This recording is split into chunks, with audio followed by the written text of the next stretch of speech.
Les saludo con la preciosa paz de nuestro Señor Jesucristo. Y quiero compartir en esta ocasión una reflexión del libro de Miqueas, capítulo 7, versículos del 1 al 7, que esperemos poder leerlos todos, si no, usted lo leerá en casa. Pero se trata de el sufrimiento se transforma en esperanza por la situación que usted esté atravesando o por los problemas que se le hayan presentado. Hay esperanza.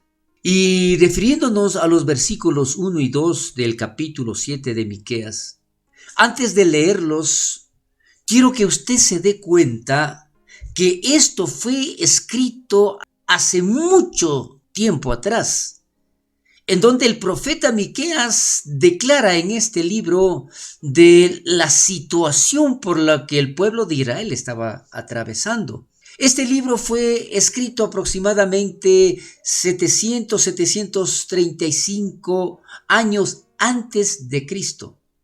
Pero si hacemos un análisis de la situación por la que estamos atravesando, resulta que parecería que el profeta está hablando del presente, que esto fue escrito pero para hoy, no para esa época.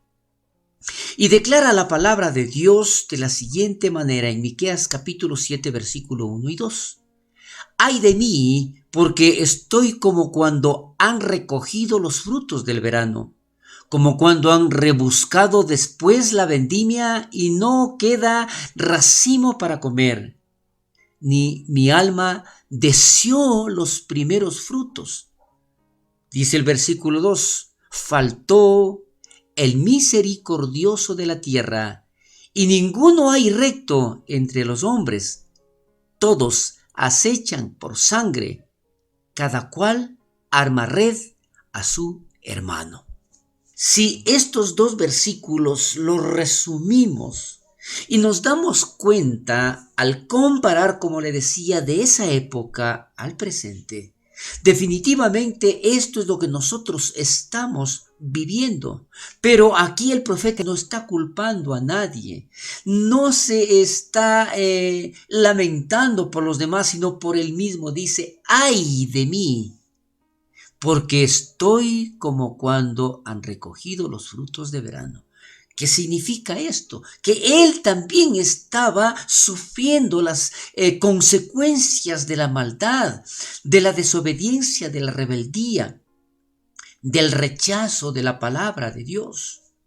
Y es por esto que le digo, hoy por hoy, lamentablemente lo que nosotros siempre estamos escuchando es corrupción, maldad, asesinato, asaltos, problemas, dificultades, necesidades. Y esto hace que, sobre todo, la corrupción esté a todo nivel.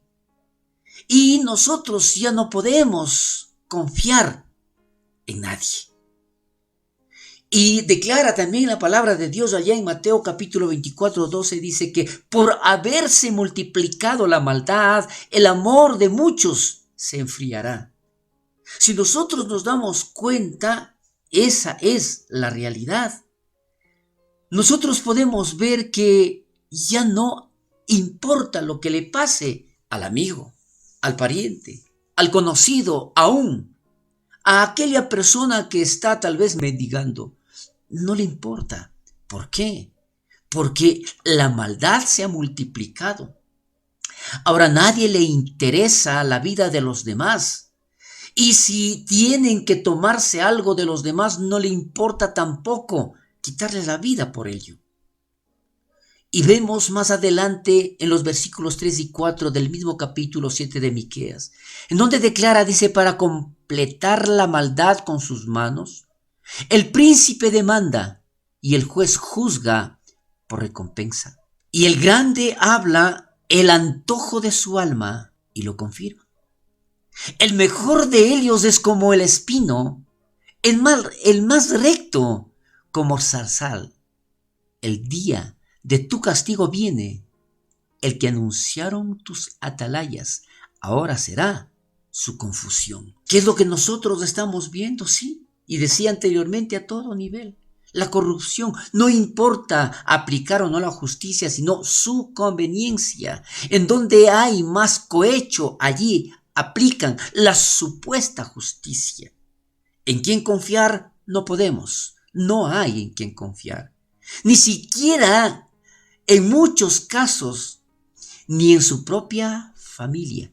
Lamentablemente. Esto es lo que pasa y declara la palabra.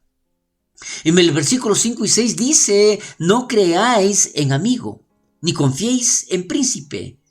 De la que duerme a tu lado, cuídate, no abras tu boca. Porque el hijo deshonra al padre, la hija se levanta contra la madre, la nuera contra su suegra, y los enemigos del hombre son los de su casa. Mire, qué lamentable situación la que estaba atravesando y describe el profeta Miqueas. Pero como yo le decía anteriormente, ¿acaso no es muy parecido la situación en la que nosotros nos estamos desarrollando? En donde matrimonios se acaban justamente porque lamentablemente al no conocer a Dios, las parejas, todas aquellas no tienen confianza, no pueden confiar ni siquiera en su propia esposa, porque no están bajo el temor, el cuidado, la dirección del Dios Todopoderoso. Y dice aquí, no hay ya en quién creer, no hay amigos para confiar, ni en autoridades, ni siquiera en aquella que duerme contigo. Esto hace ver que definitivamente la situación está cada vez peor.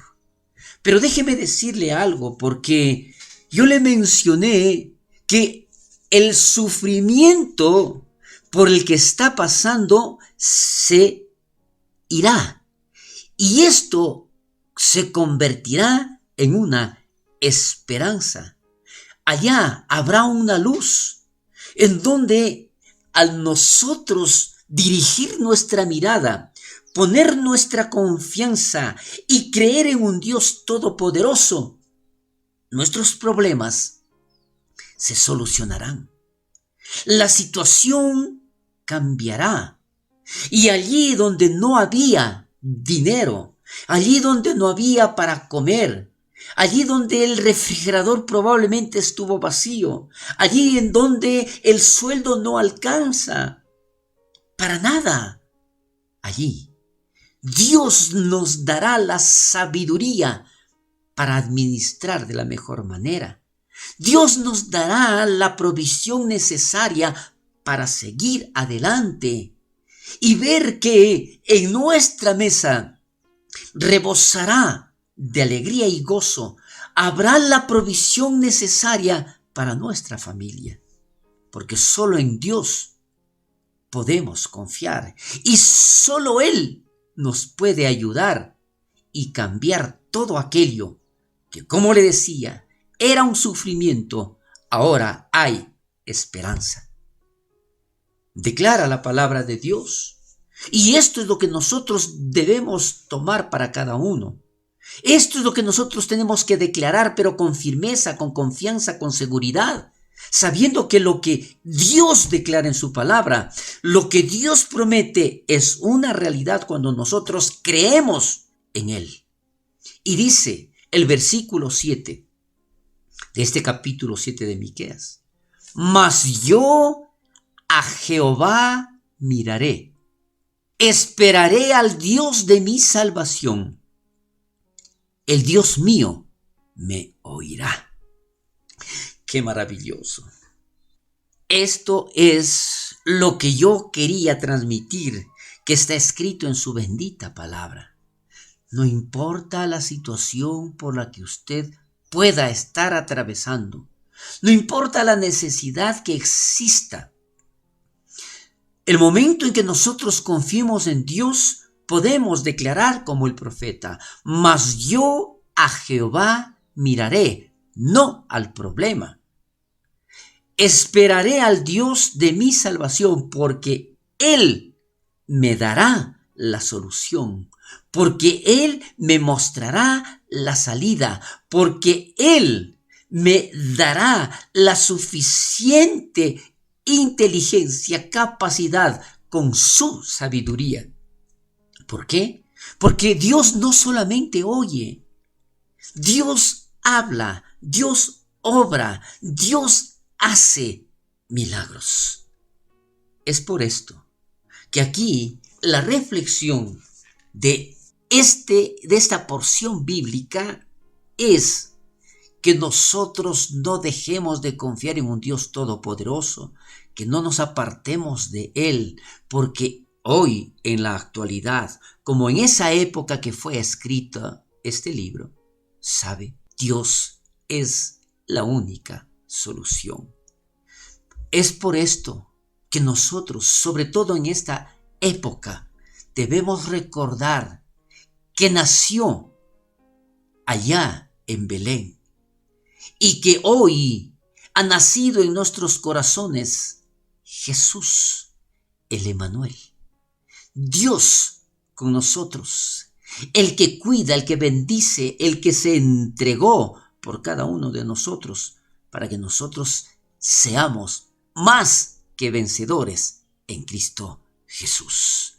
Dios bendiga poderosamente sus vidas.